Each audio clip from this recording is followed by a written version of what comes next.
Again, everybody.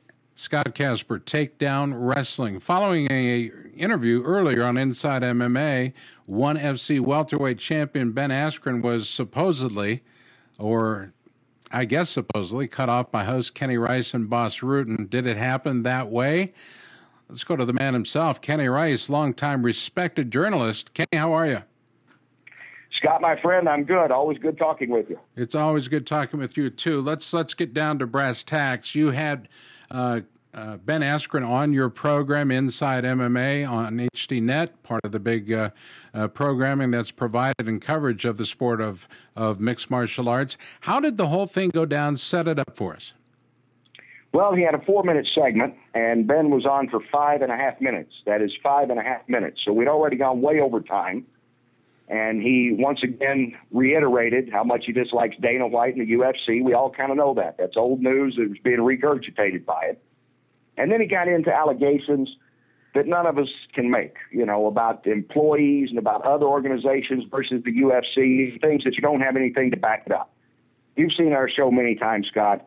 We try to always use things on the air that you can actually verify. We can't make outlandish statements. None of us can, the guests or the hosts. And as you know, hosting a program like this, if I jump on my soapbox all of a sudden and I keep rambling on and on about something, you have the right as the host to come in and say, well, let's get back on point, or you got to go. Time's up. And it happens. It's happened all the time. We've had over 600 guests. You've been on several times with us. Mm-hmm. Over 600 guests in 7+ years. One guest has ever gone on a Twitter rampage that he was treated unfairly after getting 5.5 minutes, or roughly about 2.5 minutes more than Anderson Silva, who's a pretty good fighter, got a couple of weeks earlier when he was interviewed by Ron Kruk. So Mark Cuban enters the fray, and it was a tweet, again, Twitter, by Ben Askren. It says, hey, M. Cuban, I thought Inside MMA Access TV was an independent MMA news source. Better check more. And I'll paraphrase, better yet, I'll read it. Better check how much Kenny Rice Sports is taking from the UFC. Are you on the payroll of the UFC in any way, shape, or form? No, and it's ridiculous. It's insulting, and it's border slander, to be honest. As you know that as a journalist yourself, for him to make that kind of statement. And the thing about Ben is he's a smart guy. This is no guy just going on some tangent. He knows everything he's doing. He's very calculating. He's smart. He knows what he has to do to eventually get to the UFC, and that is make a lot of noise, challenge Dana, challenge the UFC, in this case now challenge me in our show, because it keeps attention out there for him. And, he's seen other guys do it, and they've done it successfully. And as we know, in this Twitter age, if you tweet long enough and you've got enough little lemmings that are going to jump over that cliff with you, they will, and everybody starts tweeting, then there's a chance you might get a contract someday. I mean, Chael Sonnen is the master of that. He got more fights than anybody I know that ever won a title. And he did it because he is a great self-promoter and a very good fighter, too, by the way. And I think Ben is following along those lines. Look at me. I'm going to point fingers at everybody else, so eventually somebody will have to look at me. So the ONE FC welterweight champ, Ben Askren, former champion for Bellator, is going on a rampage, and as many folks in the journalism business believe that this is nothing but a promotional setup for his next fight or an opportunity to fight in Dana White's UFC. Would you say that's true? I wouldn't disagree with that at all. Is the funky one dancing on a dangerous edge here? Could he overdo it? Well, I think he has. I think he's overdone it this week. Because, again, I go back to this. We had, and you've seen it, anyone that's watched our show, we've taken exception with Dana and with the UFC over some things that we thought maybe a boundary was crossed. We've done the same with Strikeforce when it was in existence, and Bellator now, and even some of our own fight organizations that we show on Access TV. When they've had an issue, some controversy, Henry Cejudo was one example in Legacy, on and on and on until he went to the UFC. We've always addressed that, and we've tried to be fair about it. But as you know, again, as a host, when someone's making statement after statement, and they've had plenty of time, and again, 5.5 minutes, as you know, is an eternity in TV. You just don't get 5.5 minutes many times on TV. When you've had that long, and now you're just repeating yourself. And now you're kind of bordering on, I want to take shots at other things that I really don't have proof of. You've got to step in and say, okay, that's it. You're allowed so much time on the soapbox. Everybody that comes on our show is trying to promote something for the most part. We know an upcoming fight or whatever, and you give them some leeway. But again, nobody else seems upset. So I look at it this way. It's like the one person that can shut down the Christmas festival in the town that 5,000 other people want to have because they make the most noise. And you wonder, how in the world can that happen? So this week I've kind of wondered, how in the world could this happen again with guys who have had heated exchanges with us, that have been upset over questions about drug testing or something else controversial, and yet they went away feeling that we gave them a fair shake, even though maybe they didn't get to say everything they wanted to. Does the program Inside MMA, its producers, Mark Cuban or anybody else, you included, have a distinctly pro-UFC agenda? Not if you watch the show. I think if you watch the show, you see the regional highlights that we have on. Nobody else has the regional highlights we do, and nobody else takes time to put on the ONE FC champ or the Bellator champ or talk about the World Series of Fighting title fight coming up. You're not going to see that, obviously, on UFC Tonight because that's not what they do. They're about the UFC. We're about the world of mixed martial arts. But saying that as well, that doesn't mean that just because you recognize the regional shows and you recognize, be it Maximum Fighting Championship or Legacy or CES or RFA, that sometimes you have to say, well, hold on a minute. Here's a question I need to ask. Or look, you've said a whole lot and you're not going anywhere with it, so the time's up. So that's being fair, but I think we're fair to everyone. And, and it's kind of funny, Scott, you and I both know some of these alleged journalists out there, and I think there's very few. Now, there are several, but very few in the MMA world. For example, you're the first one to contact me about this. All these other guys have written articles about me, never even asked me a question, never tried to reach out to me. It is kind of funny because you and I both know if Dana White walked into their room right now, they would pee in their pants either in fear or excitement. Yeah, I would imagine you're right. Let's talk about your partner, Bas Rutten, somebody who is also highly respected in the world of mixed martial arts and combat sports, not only here in the U.S., but around the world. He's been in the rings and in the cage and has competed. So if anybody's going to stand up and take the side of a fighter, I would think Bas would. Well, he turned to Facebook to justify what happened on Inside MMA, and I will use some of the words that he's posted. And I quote, "Some people commented on my wall about the Ben Askren interview we did, and he wanted to say something about it because I promised I would. But then I thought, you know what? They can see that themselves. It's really not like Ben is saying that it is. And perhaps people have only seen the edited clip that's online. But when you see the entirety of the TV piece, you guys are talking to Ben before, during, and after the interview, and you only talked about him in a good sense. Was there at any time, you had anything disparaging to say about Ben Askren or his career? Can you comment on that?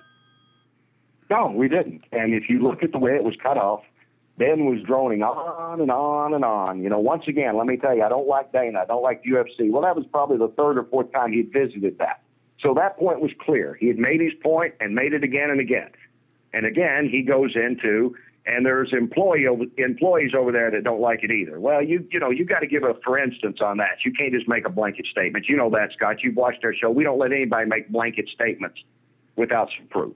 And then this organization's catching up with them, and this organization's catching up with the UFC. Well, that's not true. So it discontinued that he doesn't like the UFC. We got it. Now, if you watch the end of that interview, I said, Ben, we got to go. Because we did. Again, this man talked for 5.5 minutes. You're not going to see on SportsCenter many guys get 5.5 minutes. I said, Ben, we got to go. He said, you're not cutting me off, Art. He said, you can't cut me off. I said, yes, we can. Now, if you see when he said it, he's smiling. When I say, yes, we can, I'm smiling. We had to go because we'd already gone 1.5 minutes overtime with him. And then I said something to the effect, he's a smart guy, because he is. This guy knows what he's doing. He's a great promoter of himself. I said, he's a smart guy, and Bot said something along those lines. And then we did comment about no matter what all these guys want to say, everybody wants to fight in the UFC, just like every football player wants to be in the NFL, because that's where most of the money and the prestige comes. And even Boss talked about his own career. Had he not been a UFC champ, his life here in the U.S., getting all these acting roles and everything else, would have been much different than if he had just been the Pancrase champion or won some European title. He knows the UFC, and let's face it, there's still the majority of people out there, they think the UFC is MMA. They don't recognize any other MMA. That's how big the UFC is branded themselves. So everything we said about Askren was positive. He left with a smile on his face when he said goodbye, when he was laughing almost when he said, "You're not going to cut me off." I was laughing when I said, "Yes, I can." So that's the way it was left. And then when he goes on his Twitter rampage, I got to be honest, it was a blindside punch to him. And if Ben can throw blindside punches that well when he gets in the ring, he actually might make it to the UFC one day. We're talking with noted journalist Kenny Rice, a broadcaster who is highly respected, not just in the sport of MMA, but also in horse racing, a very respected journalist in horse racing. You asked the question, and the last part of the question, and I hope to get it word for word, one day you're going to sign with the UFC, or do you think you can make a career fighting at ONE FC? What did you hope to get in response to that, or did you have an idea, at least for what his response might be?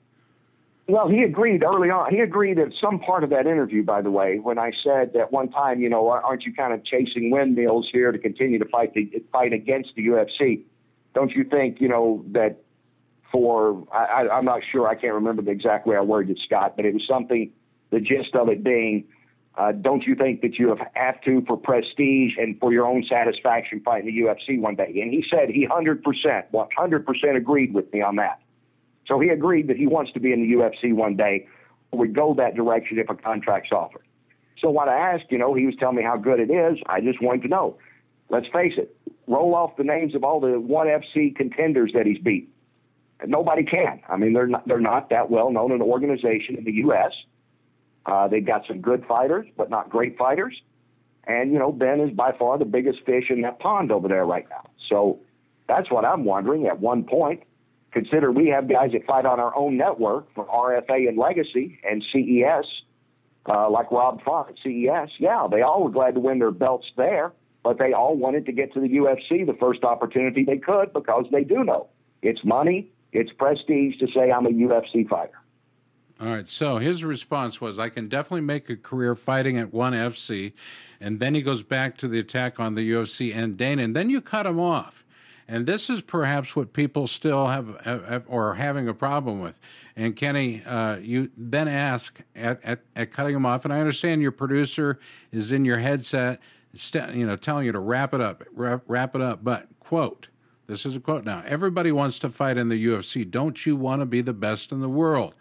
And most people consider the UFC being the best in the world. That's really all you said. Did you understand his response? And was it acceptable?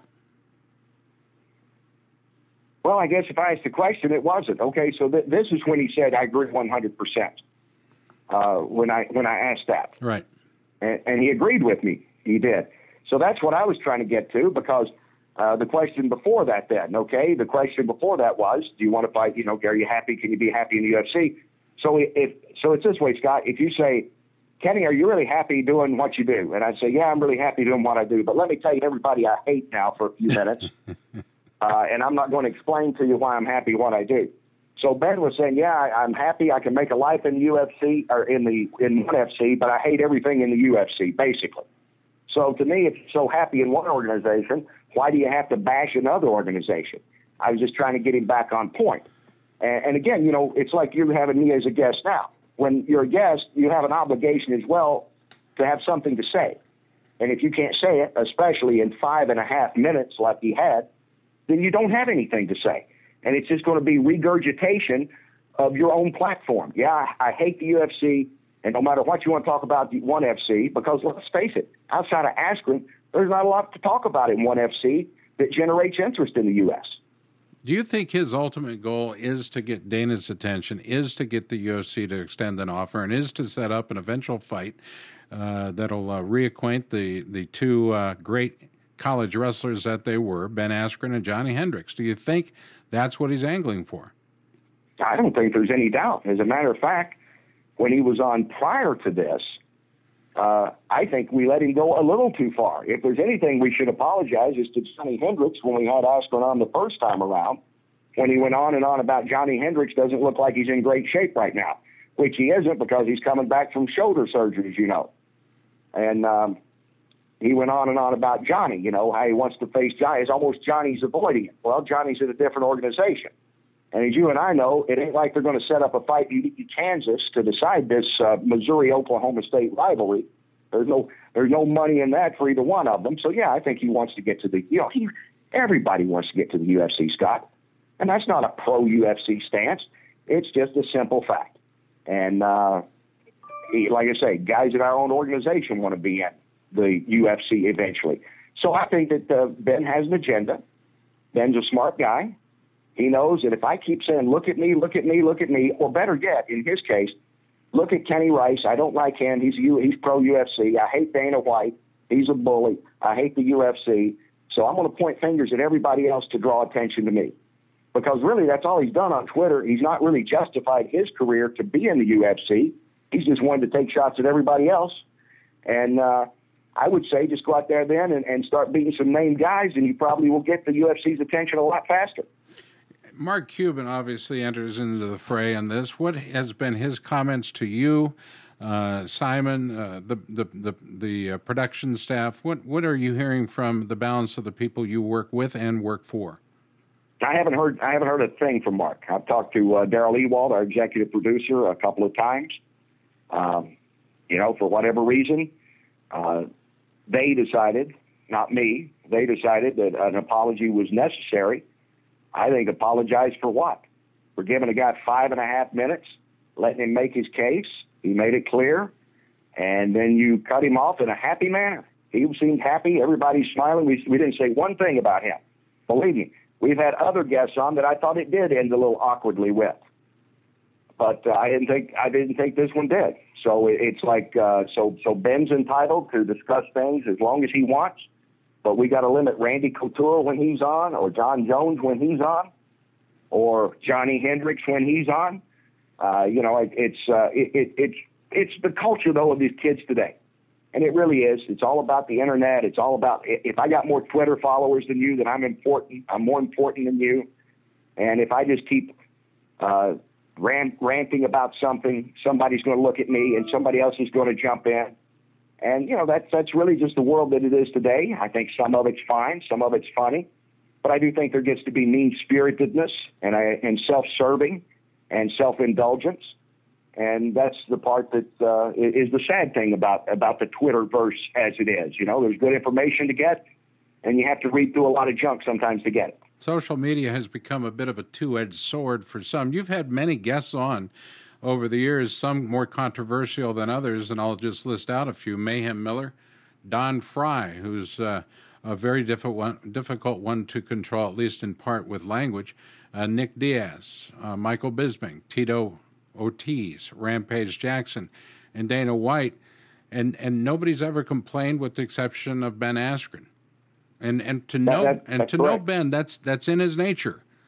It's in his nature, well, and I don't feel that he thinks it's controversial or confrontational. Do you? No, I don't, because I think Ben, it's all about his world, and that's okay. I mean, there's a lot of people that are self-promoters, and it's got them far in life for whatever reason. No, I think in Ben's world, this is all kind of fun. I think it's a big game to him, and I think it probably tickled him when a apology, again, that wasn't needed, was set out. Look at me. Look at me. I got to him. And I think that's Ben's whole thing. He's that kid that flips you in the back of the head in 4th grade and runs away, keeps aggravating you. I think that's exactly it. And you know him. See, I know him fairly well. We met once in Missouri when we were doing a show live in St. Louis. He was a great guest. He and Tyron Woodley were both on that day. And he's been on 2 or 3 times since. And he has something to say. He's got an engaging personality. Again, he's an intelligent guy. But he is a guy that likes to look at himself. One of the most heated things we had one time was with Matt Mitrione, who had made a statement about Tito Ortiz's then girlfriend, Jenna Jansen. And I said, let's not go into the family. Don't talk about a guy's wife or girlfriend or whatever. Keep it on the fighter, because you're a big, strong guy, and you know better than that. And he agreed. And some people asked me later, they said, oh, was there tension afterwards? No, I said, no, because Matt knew, because Matt's a guy. You know what? He's a stand-up guy, and I respect that. And he's a tough guy, and he's sitting 10 feet away from me. That's when we used to have live guests come in. And, you know, obviously Matt Mitrione can knock me out with a punch if he wants to. But he felt that I was fair in asking him that question. And we discussed it after. He said, I'm glad you asked that question because I probably was going down a road I didn't need to be going on. And to be honest, if you look back to the last part of that interview, Askren was going down a road he didn't need to be going down when he's making accusations without anything to back it up. You can't be talking about UFC employees at disgruntled. I don't know if they are. Name me two of them that are. You know, if you can't do stuff like that, you can't keep standing up there and telling everybody your opinion, because now it's only your opinion and it's not a fact. And at that point, you've got to step in, and I did. And again, everybody's smiling. If you look at the last part of that clip, he's laughing at the end about being cut off. I'm smiling about having to cut him off. And I think he just saw it as an opportunity that in case you didn't see me on Inside MMA, give me some more attention. So for him to say, and I quote, we don't like him and we want to make him look like an ass, that's not just a stretch, it's a patent untruth? Who said that? For Ben Askren to say, and I quote, again, we don't like him and we want to make him look like an ass. Now, this is a quote from Boss Rutan's Facebook posting. So there's no truth to that, right? Or is there? I have nothing against anybody. I mean, life's too short. I just saw a friend of mine today who has a heart condition. And we've been boyhood friends. We've known each other forever. Great friend of mine. Life is much too short. Thank God I'm still around doing this. And I don't have any animosity towards anyone. Even those over the years that have said some things that have not been flattering, or some things that maybe are not true. I don't go around holding grudges. I got no grudge against Askren. Someday, when he gets a little more mature, he can come back on our show. I got no problem with that. But I don't. I'm not going. Nobody set him up. It's this way. Again, one kid out of 600 and some guests is upset. So, and you got that kind of track record, we must be doing a few things right. If we're getting weekly complaints, monthly complaints, I'd say, wow, maybe we got to reevaluate here. But we showed him respect. And again, look at everything that we said after we concluded the interview about him being a smart guy. He knows what's going on. I got nothing bad to say about him. I wish him well when he signs with the UFC. If he does, I certainly know we'll be trying to get him back on the show. And I believe he'll probably want to come back on the show. So I think anybody that says that we have an agenda, it's just not, it's not true. And some of these websites and some of these alleged journalists out there that are trying to comment on our show without talking to anybody involved in the show, they're just way off base. So let me just ask you this, based on the conversations I've had and from what I've heard, there's been some talk that the staff of Inside MMA has reached out to Ben's management, whether apology was deserved or not, has extended an olive branch, if you will. Does Kenny Rice and Boss Rutan look forward to a sit-down in-studio interview with Ben Askren? Whether it's deserved or not is beside the point. Would that door be open, and would you be comfortable with an interview going face-to-face in studio with Ben Askren, the ONE FC champ? If it warranted it, yes. If he's done something that's deserving, perhaps when he gets ready for his next title fight or something after that, if he wins the belt again, I'd have no problem with it. But actually, the next time I talk to Ben, I hope he comes to the studio and we can be face-to-face.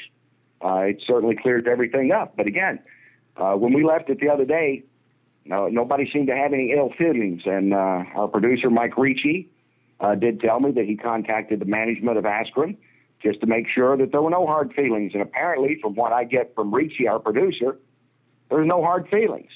Ben just keeps, tweeting away out there. But that's what he does, Scott. Like you say, you've known him, you know him since he's 8, 9 years old. And he's a guy that's really good at getting attention. And then there's a bunch of guys out there like Anthony Pettis that gets on the Wheatie Box and Randy Couture that gets on Dancing with Stars. What kind of crazy guys are they? All they did is go out there and win championship belts in the UFC and earn it. I can't believe it. Can you believe they'd let guys that actually fight and beat guys up and win and our real champs get some kind of award. That's just amazing, isn't it? I thought if you just talked loud enough and sent out enough tweets, that's the way you got to be a title holder. Kenny Rice has been our guest in this special version of Takedown Radio in a one-on-one. We will afford the same opportunity to Ben Askren. Boss Rutan, I think, has been very clear in his Facebook posting, signing off with his traditional Godspeed. It's been, 7 years? You're going into your 8th season with the program. It has obviously evolved over the years. Are you happy with where the program is today? Yeah, I am. I think that, a little hiccup in this deal, but overall, I think that I'm proud of what we've done. I think we have brought a journalistic approach. We've had a lot of fun. We have gotten every named fighter over the years. No one has ever turned us down. Sometimes it's been a little tough getting them and delayed, but they come on the show. I don't think they would be coming on the show if they didn't respect what we do. And again, with all the guests we've had, only one guy was so upset enough that he had to tweet Mark Cuban and say he was mistreated. One guest out of over 600. And I got to tell you, if we have 600 more guests and only one guy's upset, I think we're doing a great job. And I certainly wish Askren well. I hope he keeps winning those titles over there. And someday I'm sure we'll sit down in person and talk. Kenny, it's always good to talk to you. In closing, is the UFC the best organization in the world? And are the best fighters in the world fighting for the UFC? Yes and yes. And that's, I think, more than just my opinion. I mean, we can start breaking it down again. Let's do right quick. What did Eddie Alvarez, the Bellator champ, want? He wanted to come over and fight in the UFC. The World Series of Fighting. Anthony Johnson has left then to come back to the UFC. Andrei Arlovsky's left the World Series of Fighting to come back to the UFC. And pretty much with the blessing of the World Series of Fighting. We had Scott Coker on the blessing for Eddie Alvarez to go to the UFC. And certainly everybody we have on all the regional shows, like I mentioned, Rob Font leaving the CES. There's been 3 or 4 guys that leave. Mick Maynard's good show that he has, his legacy.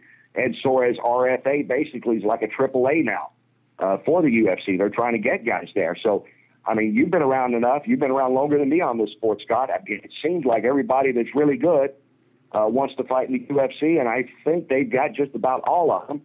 There might be a couple of exceptions out there, but in just about every weight class, the top 10 guys are all UFC guys, and that's polls taken. That's not my opinion. That's polls that you look at in USA Today or anywhere else. You see who the fighters are. Now, the top 10 in almost every weight class is littered with UFC fighters, and darn good ones at that, quietly doing their business in the gyms around the country and converging on fight night to prove out their mettle.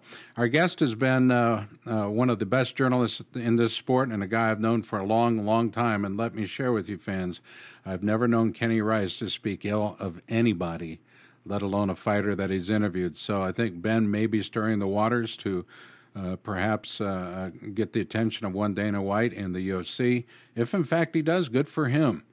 But let's not do it as some would say at the expense of those attempting to deliver the message. In this case, Boss Rutan and Kenny Rice. Kenny, I appreciate you being open and available to us today. I'm only sorry I can't see your face on the Skype interview, but audio as it is just great. We appreciate the time. What do you want to tell your fans, those longtime viewers of Inside MMA? Yeah, I just want to thank everybody for the support. Because of them is why we're still on, and I don't think they'd be watching us if we didn't bring a fresh approach to it, if we didn't call out people from the UFC and all others when it was necessary, and we didn't give credit when necessary to the UFC and all the other organizations out there, Scott. That's been our goal. That will continue to be our goal. And you're a great friend. And as always, I appreciate being on your show because you're one of the few journalists out there that does try to set the record straight and get everybody's opinion on a situation. And that's very rare. We try to do it as well. And I really appreciate your time. I appreciate your time, too, Kenny. Thank you very much for the time today. We also want to thank Ben Askren, the ONE FC champ. He'll be joining us tomorrow for an extensive video interview as well. We'll hear his side and his take on the deal. You've obviously heard Kenny's, and now it'll be time for the ONE FC champ to do what he does best, and that is state his opinion. We appreciate it, Kenny. Thank you so much. Tell Ben hello for me, and thank you, Scott. I'm Scott Casper. He's Kenny Rice. Thanks for listening to this special Takedown Radio interview.